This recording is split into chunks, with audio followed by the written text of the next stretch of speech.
The thing about it that kills me is that it feels like that's how ridiculous our industry is. That instead of giving us like an actual benefit, like a credit or some sort of real world money goods, instead they're like, here's this dumb thing that you can maybe sell for some money.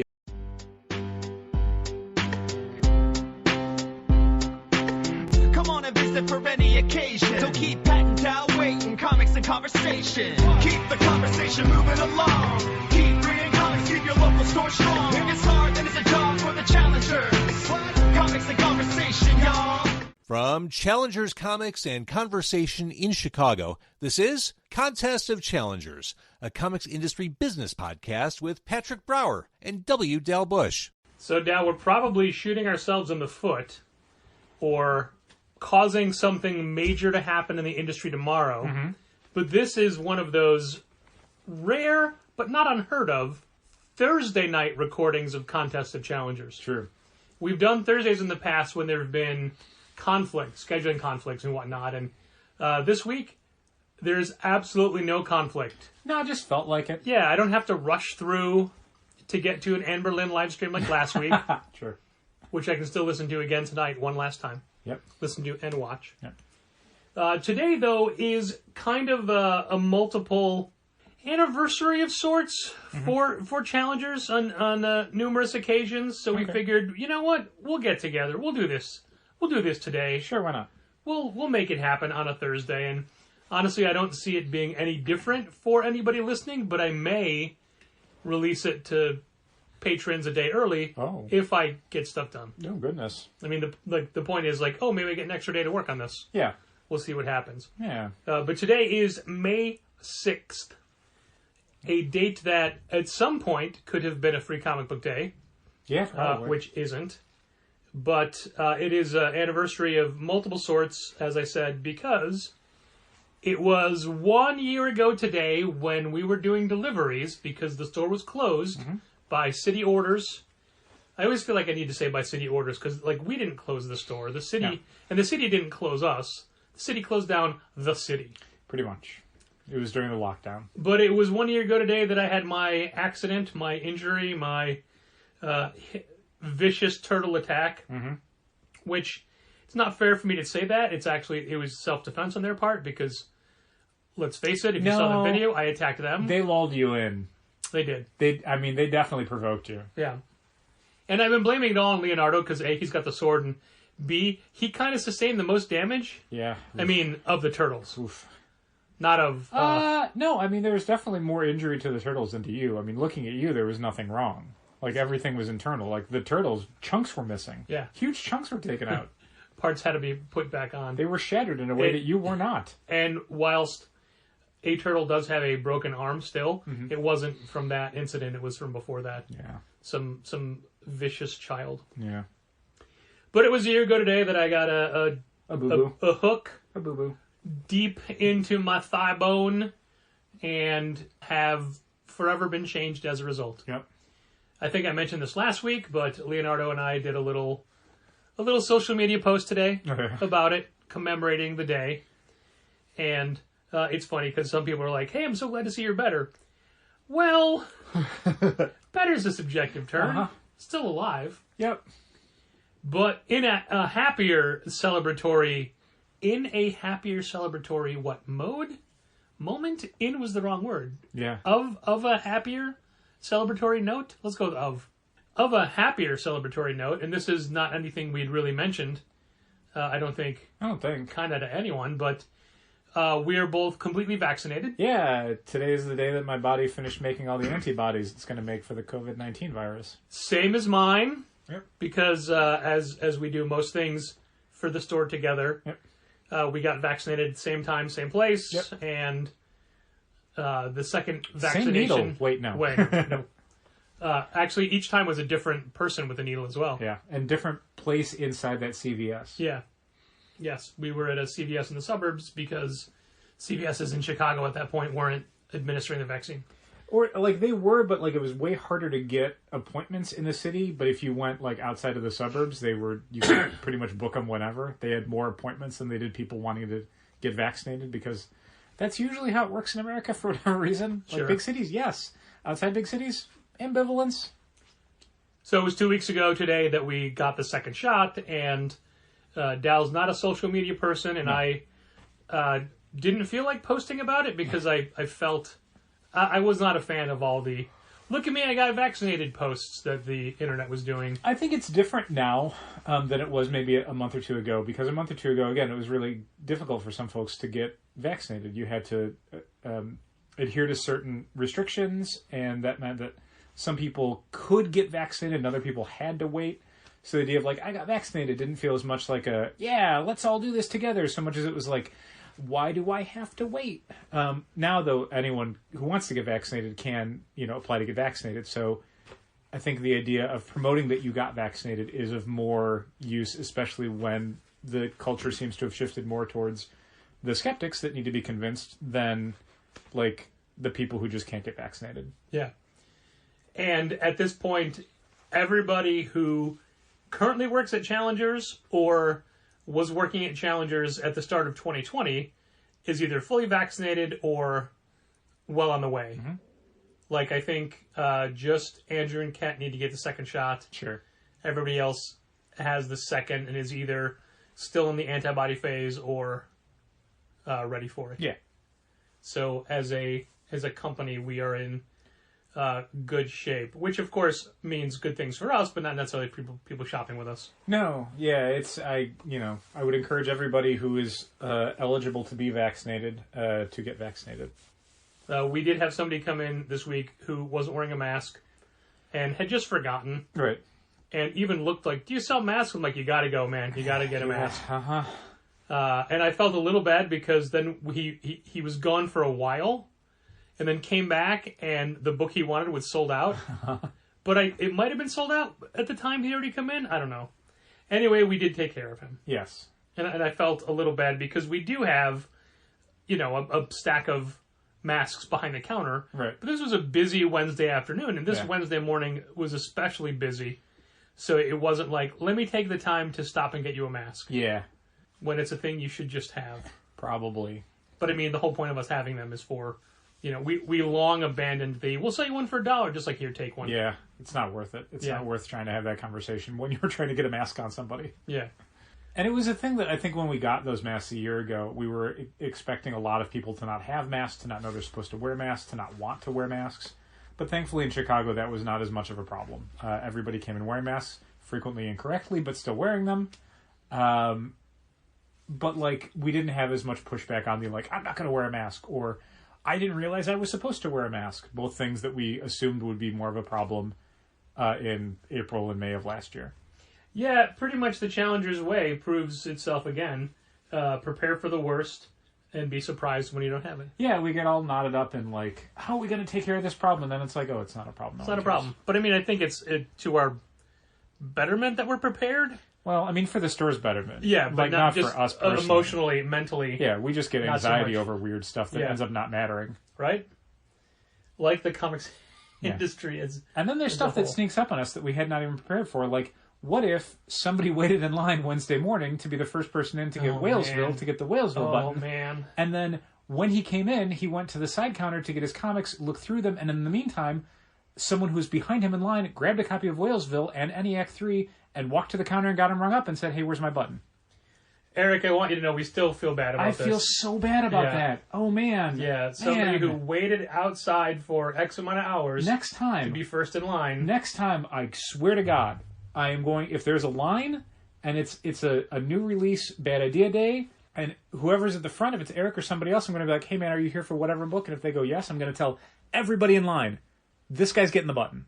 This person at the front of the line is getting the button. Or like, just like, do not try and like go straight to the counter. We'll hand you your books. I mean, I told Eric that too. I'm like, next time, come straight here. Just come straight to the counter.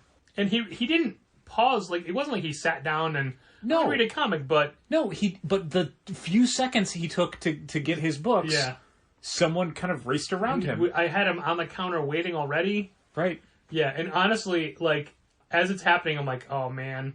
And then I didn't say anything like, hey man, you're the first, you get the button. No, so I said nothing. And he's like, hey, do I get the button? And I said, excuse me? As if it was going to make him say, "Oh, never mind." Yeah, I thought there was a button, but you're clearly confused, so I don't get one. Goodbye, good sir. At least I didn't go, "Oh, hey, Dal, does he get the button?" You didn't immediately, like, try to get this guy's attention, oriented outside the store, so you could, like, toss the button behind his back to Eric. What button? Yeah, I mean... But no, I think we both had that mental thing of, like, how do I tell this guy no when he's doing everything he's supposed to do to get the button? Yeah. And that was the thing where we kind of just had to concede, like, no, you do.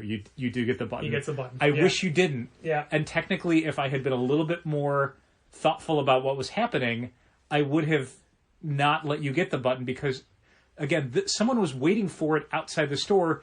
You just kind of ran to the counter before them, and I don't want to reward that. But that's kind of what ended up happening, and I didn't get in front of that. And, I mean, this is the other thing where it's like, it was very early on a Wednesday. We had a store full of people. All because of Batman Fortnite 0.2. Sure, and apparently also the Whalesville button. And I didn't want to have a confrontation with someone about this button, about whether or not they earned it or deserved it. Which, as always, really hate that Bad Idea does these super limited things because it puts me in that position of having to be that guy. Of having to, like... I have a good customer who's been shopping with me for a while who, was very gracious about not letting it get to him, but you could tell it bugged him, and it would bug me too. I would feel worse about it. And now I have a long-time customer who I would much prefer to keep his business, and yet I had to give the thing that he was waiting for that he earned to somebody else because of some stupid other thing. Because I only got one of them, and because Bad Idea made a scarce, stupid thing that I know this guy's going to sell online. And I know that Eric doesn't sell it online. I know that Eric wants to own it. Wanted to own it. Like, he's still waiting for his goddamn ENIAC button that we never got. This is the second time he's been screwed on a button out of 3. Yeah. So, like, the idea of having to give it to this other guy who only comes to the store to get Bad Idea stuff, who's going to flip every goddamn thing he bought. And now I have a longtime customer who had a worse experience because of this. And it's like, that is the opposite of what I want from any publisher. I don't want any publisher to reward guys who are going to come in and flip stuff over my customers that I depend on to stay in business. Like, and that's another fun quirk to the Bad Idea stuff. Fun experience. And whilst it didn't make us feel good at the time, the whole rest of the day we just kept going, man, I can't believe that. Yeah. Oh my God. Yeah. And again, like, the alternative is, like, do I have to have a confrontation with this guy? Like, who clearly, like, wanted the button, either to flip it or for whatever reason. I'm going to assume flip it. I'm just going to go with that. So now I have to have an argument with that guy, with a store full of people, with a line of customers. So, like, even if I concoct a situation where the customer who actually earned it in my mind gets the button, I have to have a negative interaction with another customer in a store full of customers who are not going to necessarily be thrilled with having to be in the presence of a negative interaction. Like, or I just have to lie to somebody, and then I have to be like, cool, I lied to somebody to say that, no, we don't have the button, even though you're literally the first person getting rung up for the day. Yeah, but then for whatever reason, you don't have the button. Can I leave my name and then I'll get it when it comes in? Yeah, so all this stuff. Like, there's no winning with this. No. Like, that's again, all the Bad Idea limited edition things. There's no winning for me as a store. Like, at all. So yeah, that was a shitty way to kick off a Wednesday. That was, as always with Bad Idea stuff, an immediate negative interaction where it's like, oh, that taints everything that's going on. While we're still having to juggle all the stupid Hank Howard pizza detective nonsense. Man, that's gonna, like, why is there, I think I said this last week, why is there something every single Wednesday that's, whether it be Batman Fortnite or now it's Hank Howard or... and then the week after, it's going to be Batman Fortnite again. Yeah. Uh-huh. Hilarious. I wonder what it's going to be in 3 weeks. I have no idea. Do you remember what the cutoff day was for asking for your Hank Howard? Today. Okay. Basically anyone who asked for it after May 6th. Okay. We're not doing anything with that. They can pick it up off the shelf. That's it. Because invoices are going out May 7th. And we gave people how long? They have until... no, I mean, when was the initial email? Oh, Sunday? Okay. So 5 days. Yeah, over probably 3/4 of people who were eligible to pre-order it have opted to pre-order it. So I don't feel like people didn't have enough time. Like, I would say at least half of them did it in the first 24 hours. My question about the logistics of Wednesday in regards to that are this. Are we going through the motions of pulling it for everybody? I'm pulling it for the people who have paid their invoices. It goes in their box. That have paid their invoices. Yes, okay. yeah. Have you sent the invoices? The invoices go out tomorrow. Okay. They're scheduled. They're all queued up. Oh, neat. Yeah. Thank you, automated computer systeming. Yeah. That was one of the ways that I wanted to make sure I could do it before I sent out the email. To see, like, can you schedule invoices through Square? And you absolutely can. You can schedule when they go out. You can schedule when they're due. Excellent. Yeah. So anybody who's paid by Wednesday. Yeah, the thing is you can't set a time of day, so I don't know when on Wednesday, so I think that's scheduled to end on Wednesday. Okay. But we'll just probably set some copies aside behind the counter. We're getting a bunch. I don't expect us to necessarily sell out even at $1 a piece. Like, basically, if every single person who came in on Wednesday this past week had bought a copy of Hank Howard Pizza Detective, we'd still have some left. Yeah, for sure. So it's not... We can have a few behind the counter just in case people pay invoices late in the day or whatever. That's fine. But that said, I mean, they have to pay... The invoice, even at the absolute latest deadline, is going to be midnight on Wednesday, and that means that they have... that's still eligible. Okay. Because that was the bad idea rule. The rule, Stores have until the end of the day on Wednesday. Not just the end of your sales day, but you have until midnight that day. Anything afterwards goes back. And we'll just have to make it clear to Kent, like, hey, anybody who's going to come in for their subscriptions that has it in there, you don't have to ring it up because it's already been paid for. I'm not going to do little notes that say paid for on it because it's a $1 comic, and I've already done more work on it than I ever wanted to do. Like, that's the thing about this that I will stress till the end of time, is the most frustrating element is I'm making $1 on this. So is less because they're all paid for. Like, so many of them are being paid for by credit card, which means I'm technically making, like, maybe 90-something cents. So is it worth it to go in the system? Are you ringing it up under people's accounts or not until they come in to get their books? I'm not ringing it up under people's accounts. Okay. I'm literally just... Because even the process of ringing up a $1 comic book, I'm not doing any of that. Okay. So... Should we just end it at Wednesday, go in the system, and set that price to 0? You can, but I mean, I think it's just going to be hopefully made clear to people who work for us. Do not ring this book up. It's not going to be on their accounts. You don't have to scan it. Oh, it's not going to be in their accounts. Okay, right. Just drop in the box. Whatever. Yeah, because again, not worth the time. Right. Literally not worth the time. I didn't make that connection. Sure.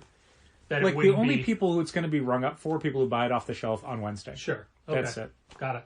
Everything else, I'm considering the Square invoice the end of what I want to deal with beyond dropping it in people's boxes. Okay.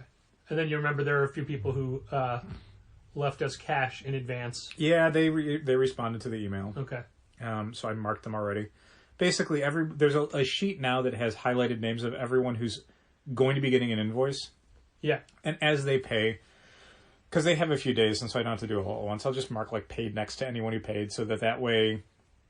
on Tuesday when we get the issues in, I'll just drop them into anyone who's got the paid on there, and then I'll set aside for anyone who hasn't paid yet. Okay. In case they do pay Tuesday after we close, or anytime Wednesday, and then I'll just drop it in. So, best case scenario, you're doing all this effort for best case, $100.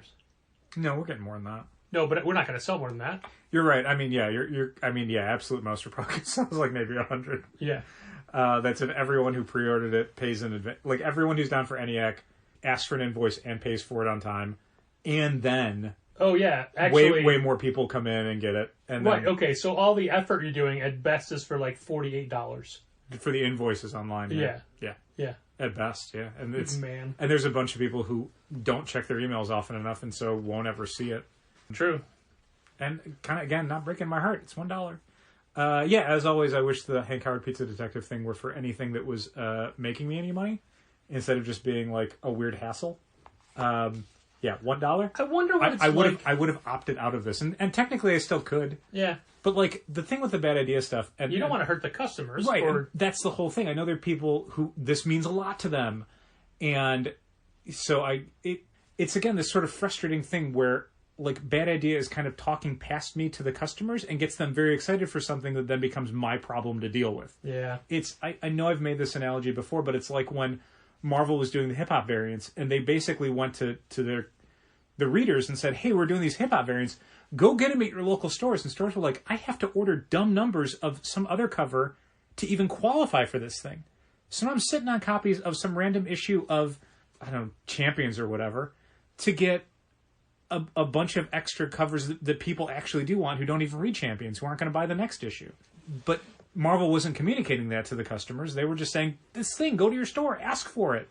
So then stores were like, now I have to order, like, do I just tell a bunch of people who want to spend money with me, no, you can't, because technically what you're spending is costing me more money than it's making?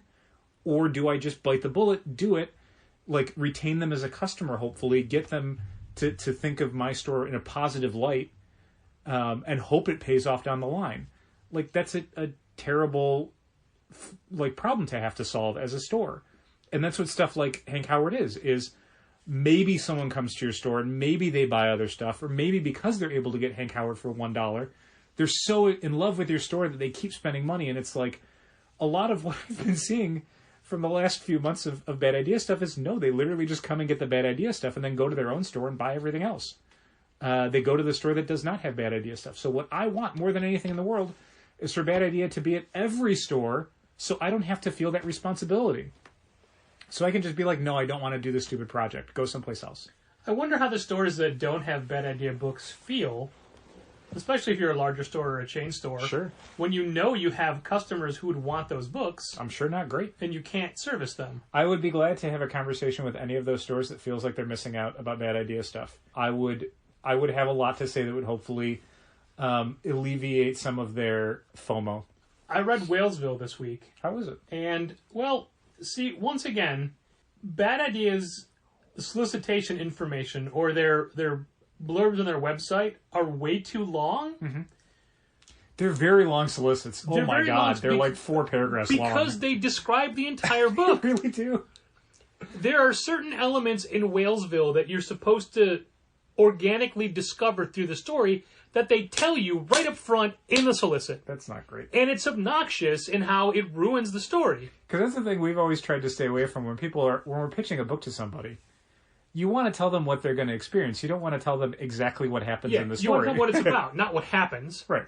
And you're way better than I am at telling you what it's about, capital A. Sure.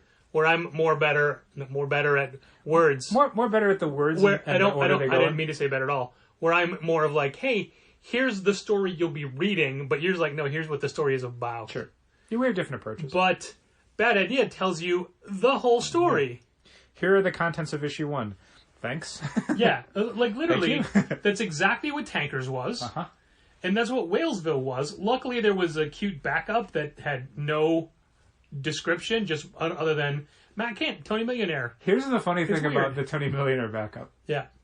The Tony Millionaire backup is like half the issue. Yeah. And we had some people who were down for like ENIAC or for Tankers.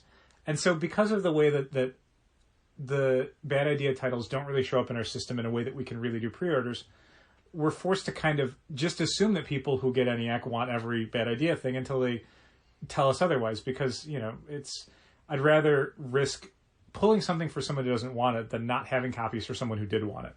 But there are a few people who... And that's just with the Bad Idea books, just not Bad Idea. in general. Because everything else, even DC stuff, we can pre-order it. Like Bad Idea stuff, because it's so outside the solicitation process, unless we have a ton of handwritten notes, kind of nothing we can do, and I don't want to have a ton of handwritten notes. So, yeah, Whalesville, we pulled it for everyone who's getting ENIAC, except for a few people who'd said ahead of time, I don't want it. I definitely don't want it, and I remembered that, so I took it out for them. But then everybody else...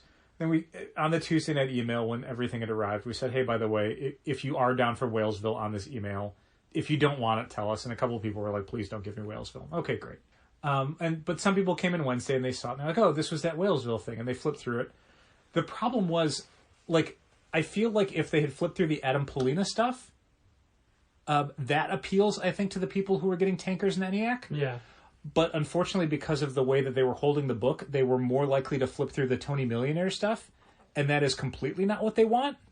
And in fairness, that doesn't at all look like Renato Guidi's art or, Doug Braithwaite or whoever. Like, they are... It was Adam Polina for the first half. Right, but I mean from, like, Tankers and from ENIAC. Sure. Like, Tony Millionaire's art style is... I mean, it would be like if you were getting Noctera and the backup was Kaiju Max. Sure. It's like, both of those are interesting styles. They don't go together at all. So yeah, I think there's a few people who probably would have been into Whalesville if the whole thing were Adam Polina, but when they thought that the whole thing was Tony Millionaire, less into it. Yeah, we did have one person buy it off the shelf just because he found out it was all ages. Yeah. Which the whole thing is all ages. Oh, great. But also, it was already listed as a $10 book when there wasn't the backup. Yeah. But then they changed it to Whalesville X or times Rocks and Minerals. Rocks and Minerals. And I knew that as I was talking, it just escaped me. That's okay. It's like, just call it Whalesville. Yeah, it's a confusing title. And then don't, a week before, like, hey, it's this now. You knew it was that all along. Right. You didn't just decide to do that. Nope. But in the back of ENIAC 3 was the Hero Trade, that $1,000 book, which I'd never read. Book story. I'd never read until now. It was really good. That's great. I mean, David Lapham's great. Yeah. I like him. And it's Matt Kent, so. Yeah. Yeah. And I like where ENIAC is going. There's one more to go. It's weird that they're like, hey, there's, just to be warned, there's nudity in ENIAC 3. We got to warn you ahead of time. There was nudity in ENIAC 1. Oh, ENIAC 3 had male nudity. Yep, that's always the problem. I see. Men's bodies are a crime. Yeah. Yeah. And it's, I mean, it makes sense as to why, but also it could have, all the nudity in the book could have been shown differently. Sure. But I mean, it's not like Batman where it's important to the story. Exactly. Yeah. Also, I don't care that there's nudity. I'm not like, there shouldn't be. No, but I mean, I do appreciate them making that clear, because there are some stores in some parts of different countries where it's like, this is going to be a problem for me. Yeah. I needed to know that ahead of time. As opposed to, like, switching gears somewhat slightly. So Marvel had a Carnage comic that came out, and they switched around the covers. The variant covers, yeah. So they had an open order variant that was a Kevin Eastman cover, and then an incentive variant that was by John McCrea. And then stores got the books in on Monday, and Diamond had to send out a thing going, oh, by the way, Marvel and Diamond got it wrong. John McCrea is the open order variant, despite the title of it being Kevin Eastman variant. And Kevin Eastman is the incentive variant.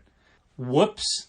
And even in the Marvel mailer, it's like, there's no sense of them making this right. They're just like, we regret the error. Oh, no, if you email them and say, hey, I want this fixed. But this is like, and that's, you shouldn't have to do that. Right. Like, these variants, stores are ordering them specifically because of who the cover artist is.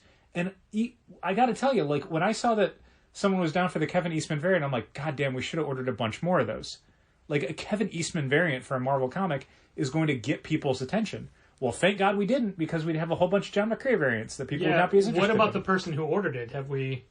I mean, hopefully they don't mind. Yeah. I don't know. I don't know what we can refund them. Like, Sure. I'll do that for sure if they're unhappy, but... And we had somebody call saying, do you have the Kevin Eastman variant? I'm like, no, we wouldn't have. No, because that's like the 1 in he's 25 like, or 1 in 50. I know the story. Yeah, and it's dumb, and Marvel shouldn't need to, like, play this as like, hey, just FYI. No, you have to fix this problem. Yeah. This is a way bigger problem than just, oh, we should have given you a heads up. Even if you given me a heads up, that wouldn't have made, like, you would need to tell me before FOC because I need to change my orders. Whoopsie doodle. Yeah, it's like Marvel suddenly doesn't understand why people order variant covers. Oh, we didn't know that there'd be a difference between John McCrea and Kevin Eastman. Is there? Really? Why? Same story inside, guys. Well, that shows you how little thought they put into their variant covers. I guess. It's just whatever. So dumb. I did look at all the variant covers for Firepower 12. Yeah. And thought, why? No. Yeah. I'm not ordering anything other than the A cover. No. Let people request what they want. I don't think most people have. Speaking of image variant comics covers on comics. More better. More better covers for comics. Somebody came in and asked for a Commanders in Crisis variant cover. Yes. And it was like the D cover. Yeah. And whenever there's a D cover, it's usually something special. And I honestly thought it was AAPI covers that they were doing. Yeah. And I'm like, oh man, I don't know if we'll be able to get that. Like, orders might already closed for that. Sure. Because I don't read Commanders in Crisis anymore. I read the first couple and said, oh, I'm done. Yeah. And they'd asked for, I think, number 10 out of number 12, and I wasn't sure where the book was.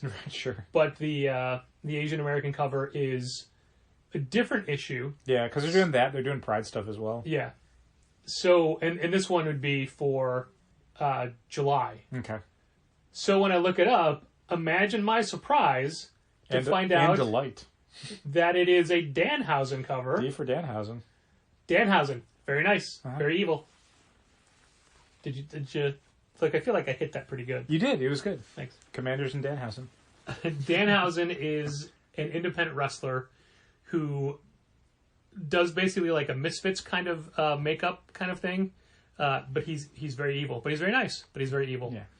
And he's not tied to any specific federation Yet.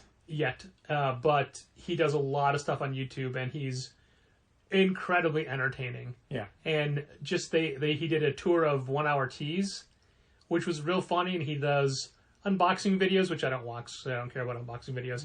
But he's done comic shop videos, and he had his own comic book produced, and his whole goal in this comic shop tour, and I forgot the name of the store, Atomic City, Bedrock, something like that.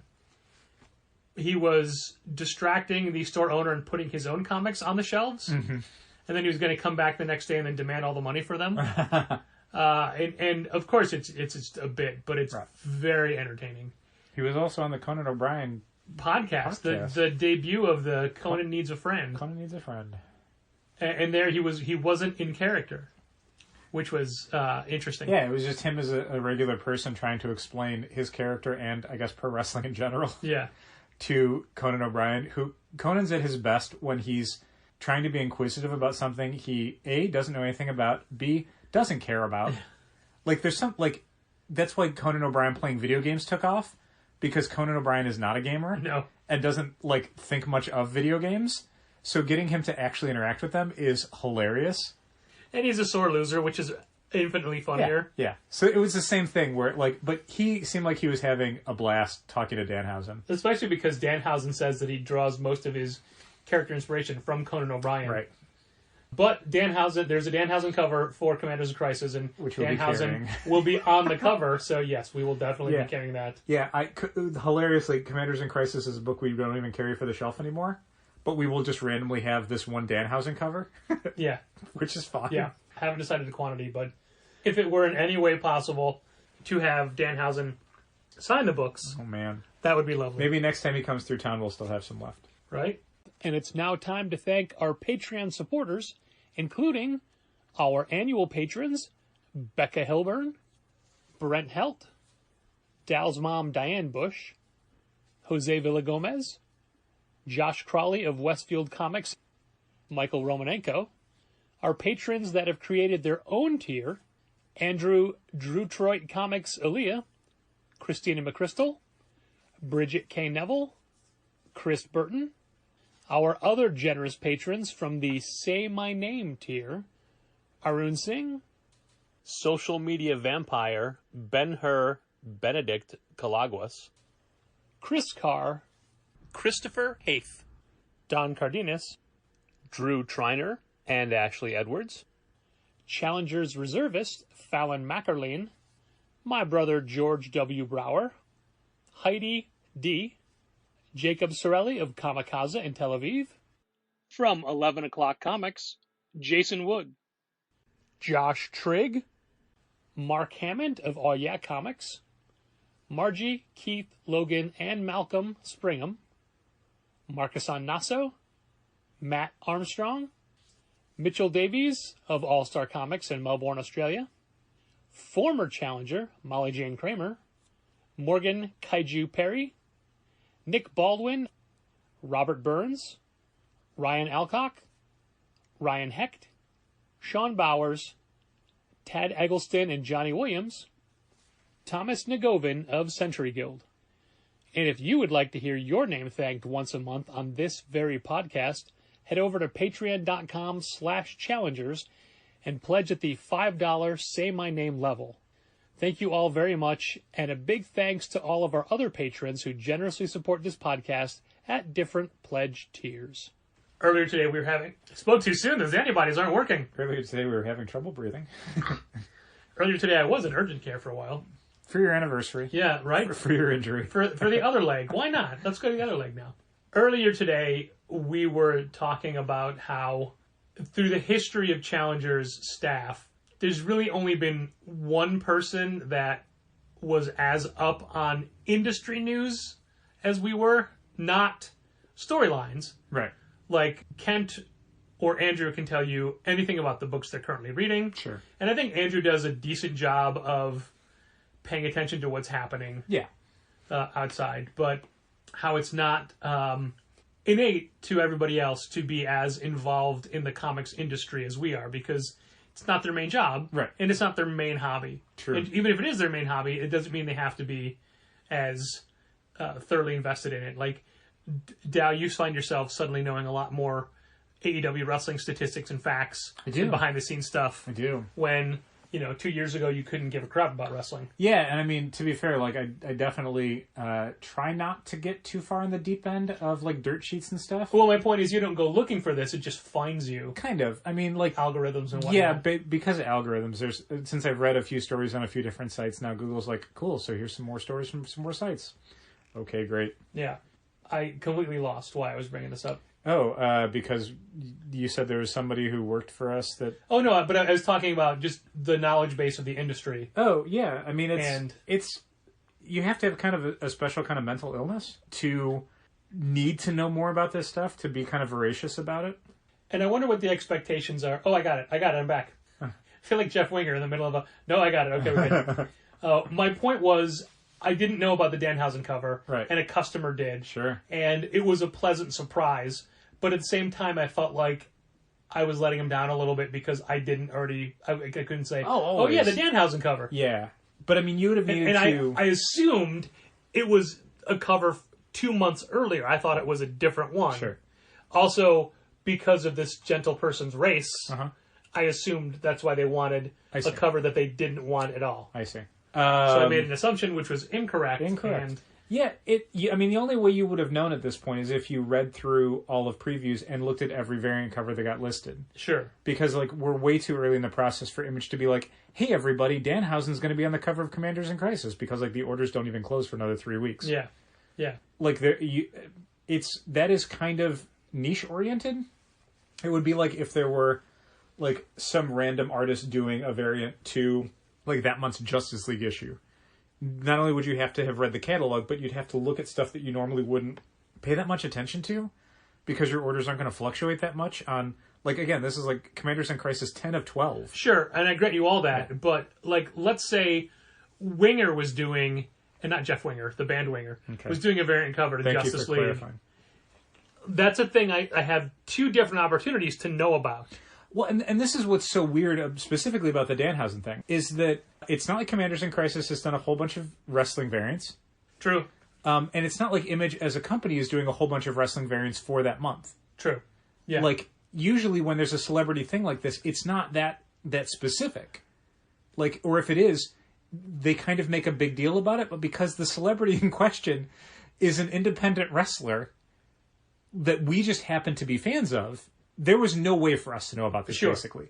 Like, you would have needed probably to follow Danhausen on social media, because I assume he probably tweeted about it. Well, see, that's the thing. I'm sure I do, but I don't use social media in that way. Yeah. Or maybe not even him. Maybe it would have needed to be, like, some wrestling Facebook group or whatever. Like, the publicity for this is probably so narrow that it's like someone panned for gold, found it, and then went, hey, guys, I found gold. And if you weren't near that guy when he found it, good luck knowing about this. Yeah, there was a newspaper article, Man Finds Gold. Yeah. For the record, if it was a Winger cover for Justice League, I would already know about it.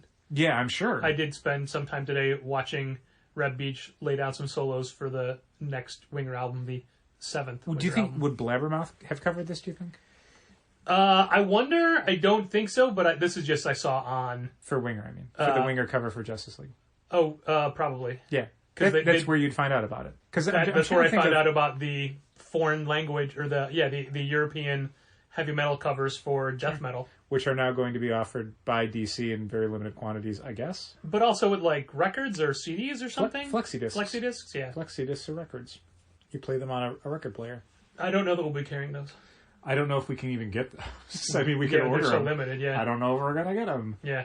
Okay, so let me work backwards. Talked about the the guy with the Danhausen, I should have known about that, because as I was trying to figure out the reason I brought that up, something else clicked in my head, like, yeah, don't forget this, and now I forgot that. Oh, no!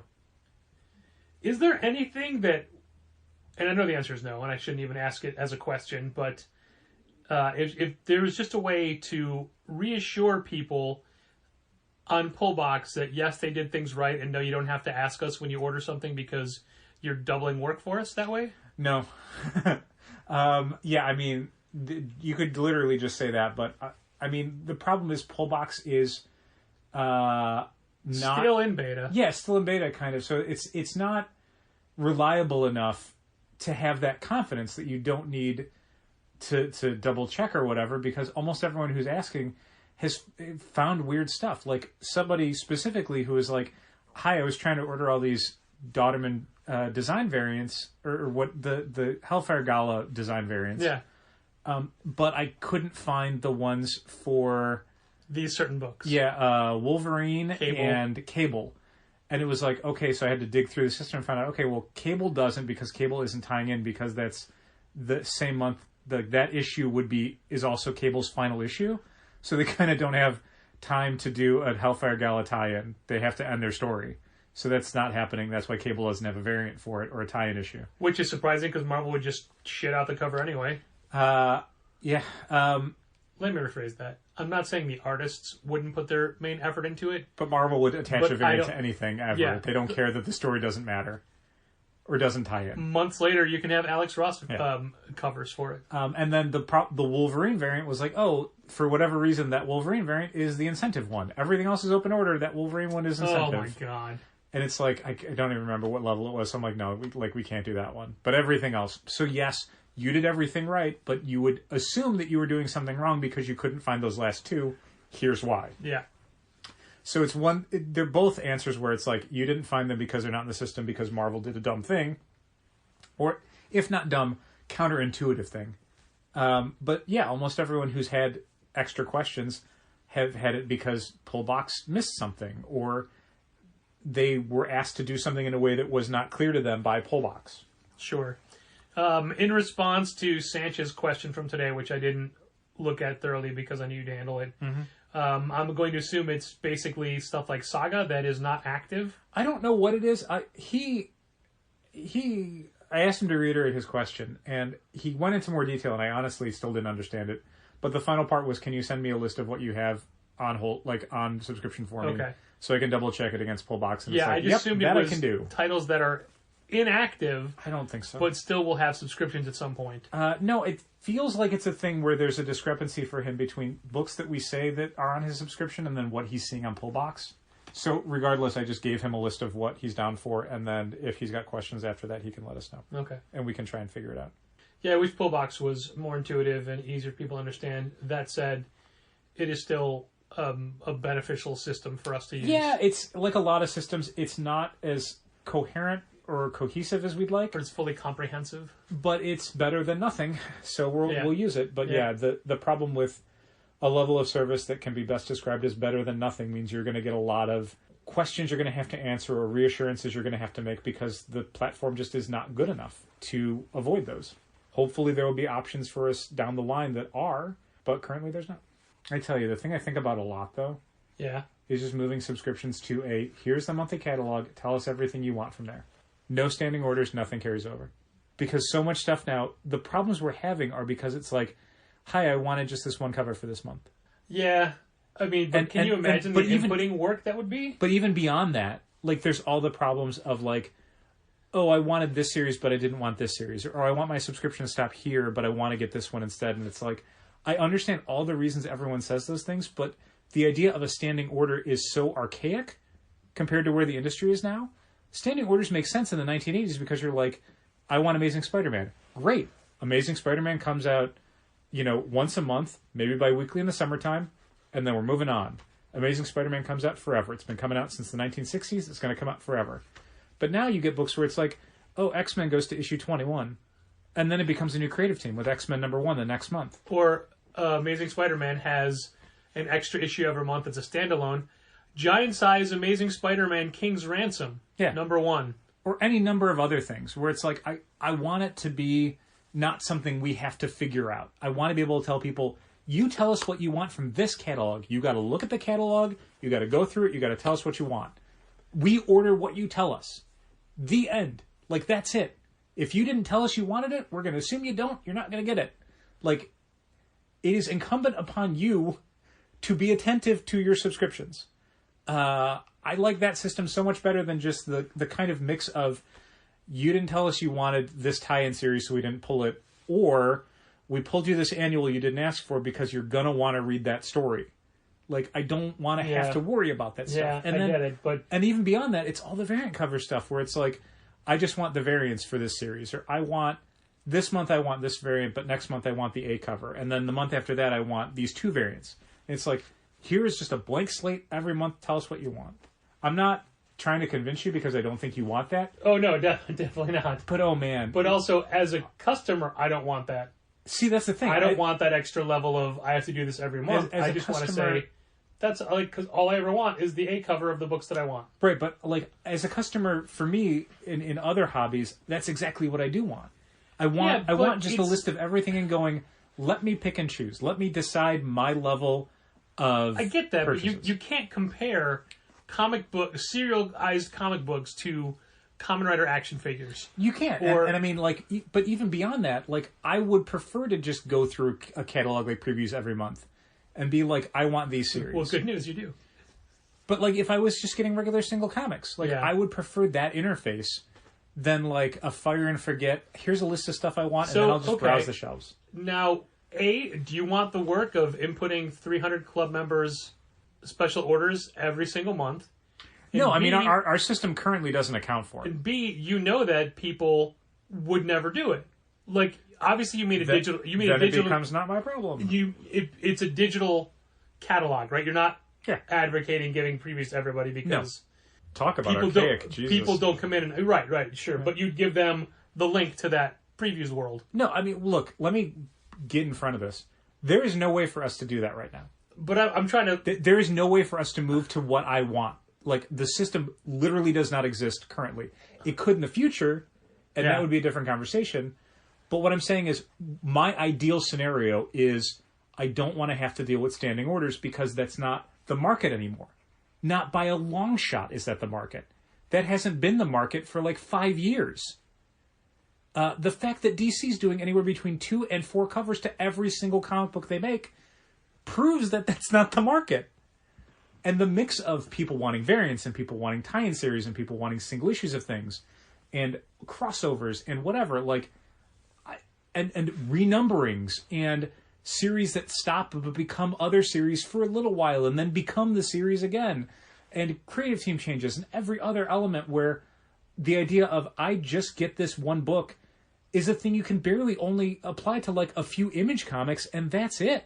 Even Firepower, you get to issue 12 and there's 12 covers. Yeah. Yep. Sure. So, I just looking at the market, it doesn't make sense to do standing orders.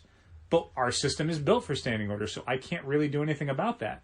So we're going to keep offering standing orders. But, yeah, at some point in the future, if we could not do that, if we could literally just give people the catalog and say, check off what you want. You don't check it off for the month, you don't get it. And if you don't like that, if you can't do that level of work, buy it off the shelf. That is literally the system that was in place the very first time George and I became subscribers. Sure. You turn in your previews, or your advanced comics order form every month, and you pay. You pay in advance. Capital C. You fill out your order form, you total it up, you turn it in, and you pay for everything in that catalog then. Sure. And for the record, I'm also not suggesting we would ask people to pay in advance. No, I definitely don't like the prepay. I definitely would not do that. But no. Your standing order just being, what did you order from these catalogs? And they come in when they come in, and we notify you, and you come pick them up, shop for other stuff. Great. But you don't have a standing order. You're not down for Amazing Spider-Man. You ordered Amazing Spider-Man for these catalog months, and here you go. I mean, and there's a part of my brain that also likes it because we've seen that people who are more active with their subscriptions subscribe to more books. Yeah. The people who just come in and they're like, I just want to get Amazing Spider-Man, pull Amazing Spider-Man for me, never grow their lists. Because they don't have to look at the catalogs. They don't have to look at our subscriber emails. They don't have to look at promotional emails that we send out. They don't have to look at the people that come to the counter, you hand them their books, you ring them up. They buy Amazing Spider-Man, they're done. You can maybe like twist their arm to get some tangential thing if it's really like 99% of what they're already reading. And it's also right there in the Challenger's Choice But they're section. super resistant to it because they just want Amazing Spider-Man. So the idea of you have to actively choose to get Amazing Spider-Man every month means you're also looking at other stuff, and maybe you get other things while you're there. Like, it is kind of the same difference of getting something sent to your house versus going to the store. Like, you get it sent to your house, you can't get anything else. What shows up is what shows up. But if you're at the store, you can opt to get other things. And that's the difference between actively subscribing to individual items on a monthly catalog versus having a standing order. So there's, I think, a lot of like actual I understand financial all benefits. of it. I'm just asking you to consider the sheer workload it'll be to input everything. Which, again, let me reiterate, we can't do that right now.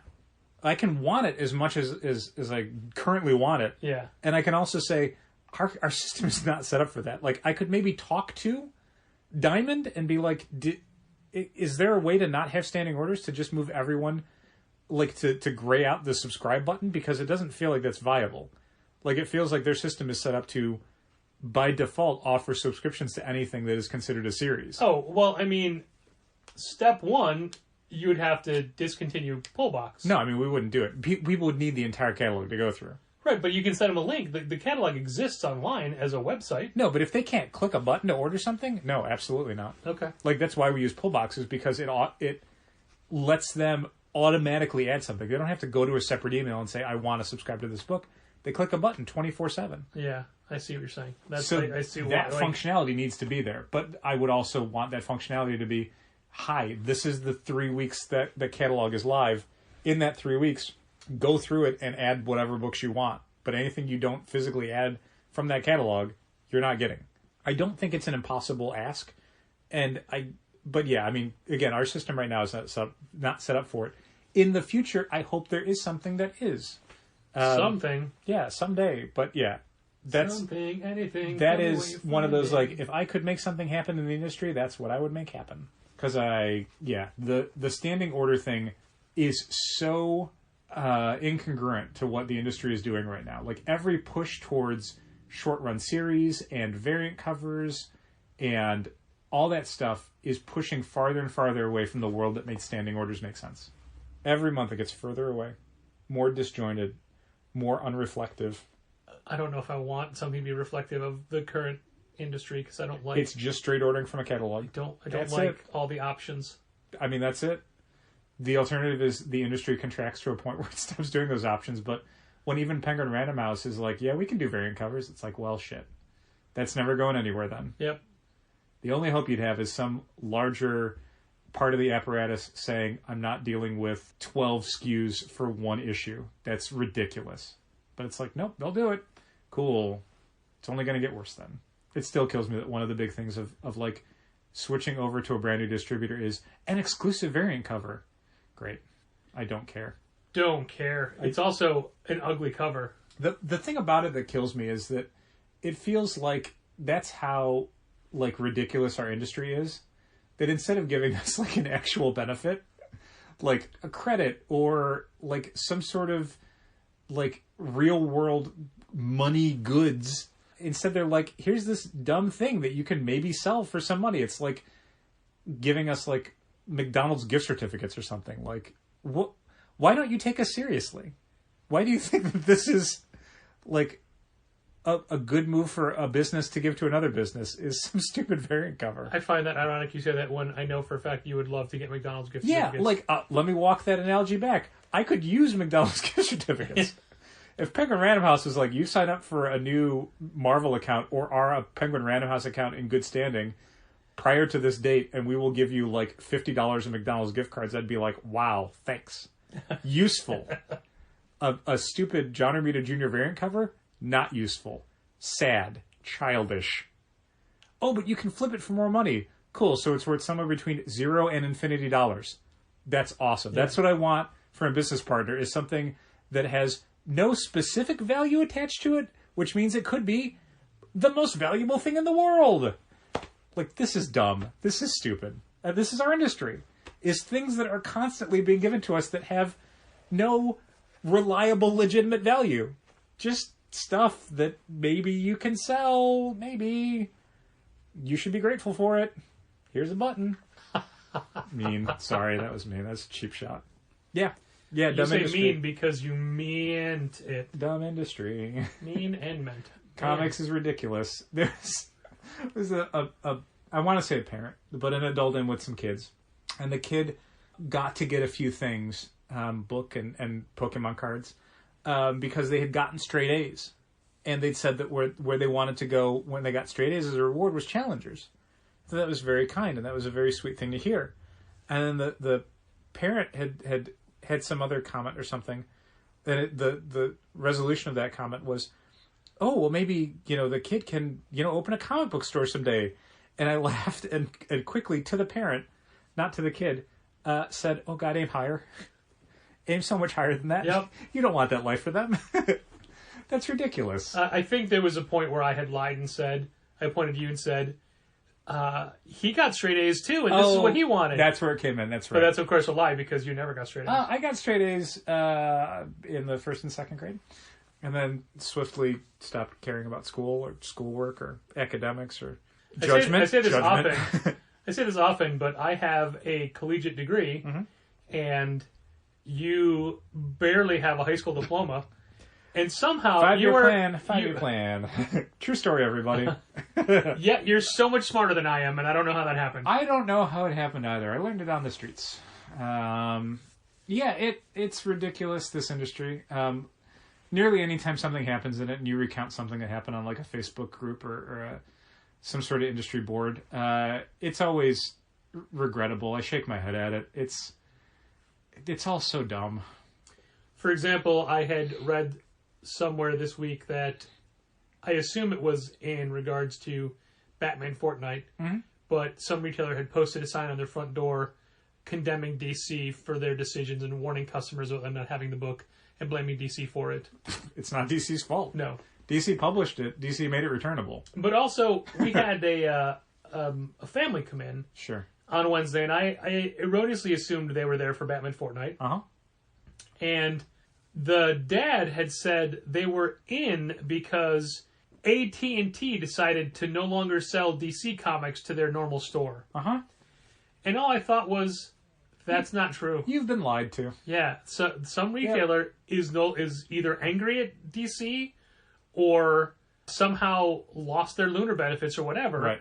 And they're blaming someone else and lying. And it's to our gain because this family spent a bunch of money. Yeah, but it's still frustrating to have, basically a comic retailer, as always, and I realize the hypocrisy of me saying this, as always playing the victim, and they can't own up to the idea of like, you did something that means that you can't get DC books. And yeah, I mean, instead of actually saying that and owning that, it's always someone else's fault. Always. It's the old standby of blame Diamond. Yeah. Like nearly any time a retailer's like, Diamond did X, Y, or Z, X and Y Diamond may have done, but Z is always like, that's not really Diamond's fault. Yeah. Any distributor is responsible for a bunch of things. They're not responsible for everything. There are things that are out of their control, and there's frequently things that you could have done differently. Like, again, we talked about the Batman Fortnite thing an episode or two ago. But, yeah, we underordered. We massively underestimated the demand, and there's things that DC could have done to, educate us better. I wouldn't even say educate, because it's all promotional stuff. If DC's like, Fortnite is the biggest game in the world, they'd be like, yeah, but video game people don't buy comics, because they never have with us. If they were like, it's got a skin in it, I'd be like, well, can't they just get the skin at some other point from you directly? Like, why are they going to come buy a comic for that? And these are all stupid questions because they're demonstrably untrue. Like, people absolutely care about Fortnite comics, and they absolutely will shoot to stores to get Fortnite skins the day of release and pay multiples of cover price in order to get them before their friends. And those are things that are all very clear to me in retrospect. And there's literally nothing DC could have done besides stocking the shelves for me that was going to prevent me from underordering it, because it was a perfect storm of like, you would have needed to be like a prophet to figure out that this thing was going to be as huge a hit as it was. And we're not. We guessed wrong. Orders are almost all guesses. And this one, we guessed wrong. Hopefully, if they do something like this again, we'll have a better idea of what the demand's going to be, and we'll be able to predict it and meet it. We didn't. So stores who are like, DC screwed me on Batman Fortnite, you screwed yourself. Although you screwed up. I do feel that if they do this again, we'll be like, we're going all in this time, and no one will care. If it's returnable, that is our then track I don't record. really care. Sure. And that's the thing. Like, if they're going to make it returnable again, I will pony up, for sure. We didn't this time because we didn't think it was going to be that big a deal, and we were wrong. We were wrong. Stores that didn't order enough were wrong. That's it. No secret to it. I mean, stores that are trying to come up with reasons why they weren't to blame for this, they're bending over backwards. They're really twisting themselves into shapes to make it not their fault. They should have put that much effort into ordering. Yeah, and but that's the industry, is retailers will never work harder than when it's time to make it someone else's fault, Like, that's when they get the most creative. Speaking of comics, no, there was a better segue, but I forgot what it was. I'm a little interested to see what happens with our second round of Future State returns, because we had an issue where the mail didn't go out for a few days. Oh, yeah? And that may have cost us the buy date. Like, we had to get everything back really? by a certain date. And guess we'll find out. we set it, I packaged them up, and it's my fault for not realizing that I couldn't go. No, it's Diamond's fault. I went 3 weeks and then 5 weeks. I should have done. It's Diamond's fault. Patrick didn't get those lunar returns out on time. So I technically did. Like, they were submitted online, right, and packaged up, but then no one picked them up. And then we got a hey, we received your returns email yesterday. Okay. I'm like, oh, that's well, DC has said they're trying to be a little bit more flexible about how these returns take place. So hopefully we will benefit from that. Monday was the deadline for the books we returned. Sure. I mean, hopefully the fact that they were postmarked before a certain date buys us a little bit of goodwill, but we'll see. But I mean, I don't know. Andrew said by the letter of the law they should be fined, but I said that they don't necessarily go by that. Also, he's not a lawyer yet. He's on his way. Hasn't passed the bar. I was going to make that because he keeps going in to get drunk joke, but that's not accurate. No. I don't know. Maybe it is. Yeah, I honestly don't know. Andrew, are you a lush? I don't know. I don't think Andrew can go to a bar yet. I mean, I don't think he's old enough to go to a bar, is he? Yes, he is. Is he really? By multiple years. No, it doesn't sound right. I mean, you're in law school. You have to graduate college and then go to law school. No, he's what, 15? 15 years in the business, maybe. I don't think that's true either. Andrew's a good egg, and we're lucky to have him. He's a sweet kid. 14-year-old boy. Mm-hmm. He's getting younger as the longer this podcast goes. What did you say? I said 15. Oh, you said 14. 13 it is. Yeah, he's going to be an actual fetus by the time this episode ends. But a fetus who still knows what's going on in Green Lantern or whatever. I don't even know if it's Green Lantern. I don't think he reads that one. I don't think he should. I don't think anybody should. Wow. What? Wow. Okay, that's not fair. People can read Green Lantern if they want to. They can read whatever they want, and they can order whatever cover they want. Sure. They do. They should just do it in a fashion that doesn't upset Dal. I don't know if there is a way that doesn't upset Dal. I mean, my ideal I like scenario that I said it was you and not me. That I can't enact yet. So yeah, in the real world, the world that we live in, I don't think there's a way to do it. Well, I think that's everybody's goal, right? How they can order comics and not upset you? Oh, yeah. It's not going to happen. And I always feel like a little bad at a certain point. I don't feel bad about venting about it, but then I get to a point where I'm like, I know there's a bunch of subscribers that listen to this podcast that want different variant covers that I've now made feel guilty about it. And I don't want them to feel guilty about it. We had a bunch of people who were responding to the Hank Howard invoice email with I do want this book. Please send me an invoice. I'm really sorry you have to do this. And I don't know that I would say that that's my favorite response to get from someone, but it's the one that is the most realistic of the scenario. Is I don't want you to not ask for things you don't want, but I do want. But I do want an acknowledgement of this is extra work for me. Do you know what I mean? Yeah. I want that kind of, that again, that acknowledgement that we have to work extra hard to get you this $1 comic book because of the hoops we've been made to jump through.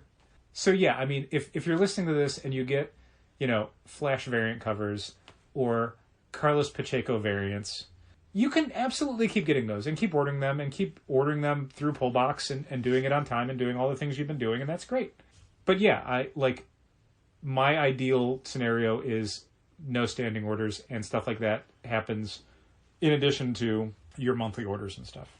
Yeah, but so long as you know what you want and ask for it in a timely manner, and then don't have to second guess, and then don't need us to send you verification that you did it right. And ideally through Pullbox, so I Sure. don't have to interact with it really at all beyond approving things on a checklist, which is very fast. And for monthly standing orders, I don't even have to do that. It just imports into the catalog. Yeah. When we go to order, I don't have See to how approve much anything. easier that is? Yeah.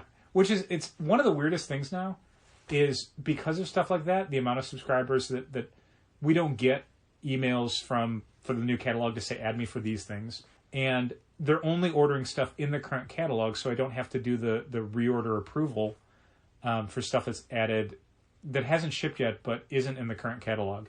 So oftentimes when stuff comes in on the weekly invoice and it's on their weekly polls, that's my knowledge of what people are actually subscribing to. Sure. And that's kind of neat, where it's like, oh, who ordered this? Because I have no idea. Or, oh, I didn't realize this person was subscribing to this book. That's neat. It's like a little surprise. Like, I learn about people now when I do the weekly polls. I mean, you still learned about them a different way before, but Sure. But it's a little surprise. as usually you it said. wouldn't be at that last point in the process. It would be like way earlier. To the point of the people that listen to this podcast but aren't people that shop with us regularly or often or ever. Mm-hmm. You had mentioned before that you like to vent, and that's what this podcast is. Is it? Like, it's a comics industry business podcast, but there's a pretty heavy level of us venting on it. You could say that. And I think that because we have this outlet, I like to think that for the majority, the in-store experience is not this. No. God, I hope not. Unless you come in the Jesus. first hour on a Wednesday. And I mean, look, if people ask me about specific stuff, I'm probably going to be honest about it, but Sure. I don't volunteer this stuff. But I like to in the think store. that the personality of us in the store is a lot brighter. No. Yeah, I think if we end up You losing... especially. Possibly, but not assuredly.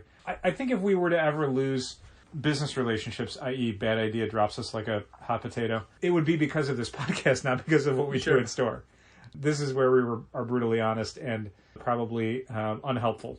Yeah, but so for as much as we talk about Bad Idea and things we don't like, we order on time, we pay immediately, our orders are decent sized. I think they are. Like, we don't cause them any trouble other than, hey, we never got a button for ENIAC #1. Yeah. And once I made a mistake on the website, I ordered too many of a thing, which I've now since gone back and had to reorder that thing anyway, which is ironic. Could have used those copies, I guess. Yeah, exactly. But I mean, I don't even, if it's at the point where they say, hey, the orders are open now, sometimes I've already done it before they even tell us we can. Yeah. As soon as they do, I go in and place the orders. Sure. It's usually like And then- 2 books. It's not that And then, big a yeah, deal. and then I do reorders, then I pay automatic. Like, our last monthly order was so much bigger than the ones before it because we're reordering. So Sure. for all of our complaining, I think that we're easy to work with. We're just wish just there- mouthy. Yeah, I just wish there was less friction in the process. Sure. Like, my complaints about Bad Idea are almost always, and I want to say entirely, Marketing? marketing and promotional. Like, they keep doing these weird marketing things that are like, seat your pants, and it's like, okay, none of this is how I want to do things. Like, it requires a level of effort that is not commensurate with the level of profit it's generating. And that's the stuff where it's just like, please don't do it this way. Like, I'll say it a million times. If your one-day comic book costs $10, it's worth it for me to jump through these hoops. Yep. If it costs $1, it's not worth it. It's not worth it at all. Like, I'd rather you just, like, mail them to customers and leave me out of the process. Like, this is dumb, and it's not worth my time. And, like, we were talking about way before the first issue of ENIAC came out. I need less stuff that is not making me any money. Yep. I need more stuff that's making me money. Those are the people I want to work with more. And yeah, like, once you get rolling with this stuff, ENIAC or whatever, yeah, I'm selling a bunch of copies. It's great. Keep doing that. And then occasionally there's this one other thing where it's like, oh, that is unhelpful. That is sapping me of my time and money. You mean comics in general, right? I do. That's what I thought. Yep, sapping me of my time and money. That's exactly what I thought. I'm just kidding. All my money goes to common Redditors now. You stepped on the ending. I'm sorry. All right. Nonetheless, thanks for listening. Keep reading comics. See, you were positive there. I was. This has been Contest of Challengers. Thanks for listening. Keep reading comics. Challengers is located at 1845 Northwestern Avenue in the Bucktown neighborhood of Chicago. 773-278-0155. Keep up to date with new releases and events at challengerscomics.com. Like Challengers Comics on Facebook, follow @Challengers on Twitter, and help fund this podcast at patreon.com/challengers.